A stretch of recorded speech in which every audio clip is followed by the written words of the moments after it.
안녕하세요, 코코 오빠입니다. 오늘은 동네에 흔히 보이던 자전거 매장들이 하나둘씩 사라진 이유에 대해서 한번 알아볼까 합니다. 그 많던 자전거 매장들이 모두 어디로 사라진 것일까요? 객관적인 사실보다는 주관적인 의견이기 때문에 이 점 감안하시고 들어주시기 바랍니다. 첫 번째 이유는 정부의 지원 중단. 과거 4대강 시절 4대강과 시너지 효과를 위해서 국가는 자전거를 홍보했습니다. 그렇게 전국에 자전거 도로가 만들어지고 대여점이나 무상 소리 시설도 만들어집니다. 이렇게 인프라가 구축되니 자전거 유저들이 늘어났고 더불어 자전거 매장들도 우후죽순으로 생겨나게 됩니다. 하지만 자전거로 인한 홍보 효과의 단물을 모두 빤 정부는 자전거 지원에 손을 놓게 됩니다. 길쭉한 자전거 도로는 유지 보수를 하지 않아 흉물이 되고 지지부진한 자전거법으로 차와 사람 사이에서 자전거는 외면받게 됩니다. 괜히 긁어서 잠시 시원해졌다가 더 간지럽게 된 상황입니다. 그렇게 자전거 매장들의 힘든 시기가 시작됩니다. 두 번째 이유는 첫 번째 이유에서 파생됩니다. 이렇게 늘어난 대리점들이 장사가 안 되자 과도한 경쟁으로 이어집니다. 대형 기업들의 경쟁은 소비자에게 이득으로 연결됩니다. 하지만 대리점들의 경쟁, 즉 의뢰 경쟁은 그렇지 않습니다. 온오프라인 대리점 경쟁으로 평균 가격은 저렴해졌지만 대리점 간 갈등이 심화, 서비스 질 하락으로 신용도가 급락하게 되고 이러한 악순환으로 매장들이 하나둘씩 문을 닫게 됩니다. 여기서 경쟁업체들이 문을 닫으면 남아있는 업체에게는 이득이 아니냐 할 수도 있습니다. 하지만 한 매장이 폐업을 하면 재고 처분을 위해서 폐업 세일 등을 하게 됩니다. 한 대 두 대가 나오는 게 아닌 적어도 50대 100대 가량의 재고가 쏟아집니다. 당연히 같은 제품이면 저렴한 폐업 세일 제품이 판매가 됩니다. 그럼 남아있는 업체의 상품은 판매가 안 되고 악성 재고가 돼버립니다. 17년도까지는 재고가 조금 쌓여도 수요가 있었기 때문에 버틸 수 있었습니다. 하지만 18년도에도 이런 악순환이 지속적으로 반복이 되었고 결국에는 많은 업체들이 폐업을 했고 폐업을 준비 중입니다.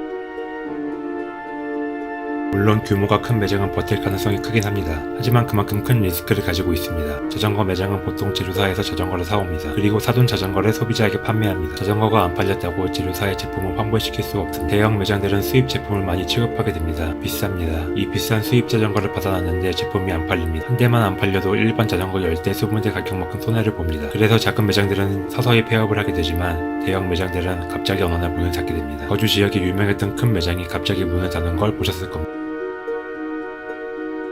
다시 자전거 시장이 살아나기 위해서는 소비자분들이 말씀하시는 불투명한 공인 비용이나 대리점들의 서비스 마인드 개선도 중요한 사항입니다. 하지만 제일 중요한 건 관련 법규나 제도의 문제입니다. 세계적인 추세가 전기 자전거였음에도 삽질을 하느라고 개정안 통과를 늦게 해서 18년 3월에 개정안이 통과되었습니다. 또한 인프라 확충이나 안전 법규를 개정하지 않고 눈앞의 사고만을 줄이기 위해서 헬멧 의무화 규정을 넣었습니다. 즉 누릴 수 있는 권리는 안 주고 의무만 강조하고 있는 중입니다. 이렇게 다양한 이유로 현재 자전거 시장이 불경기를 유지 중입니다. 동네의 자전거 대리점들이 사라지는 궁금증이 조금은 해소되었길 바라며 자전거 종사하시는 분들은 모두 힘내시길 바랍니다.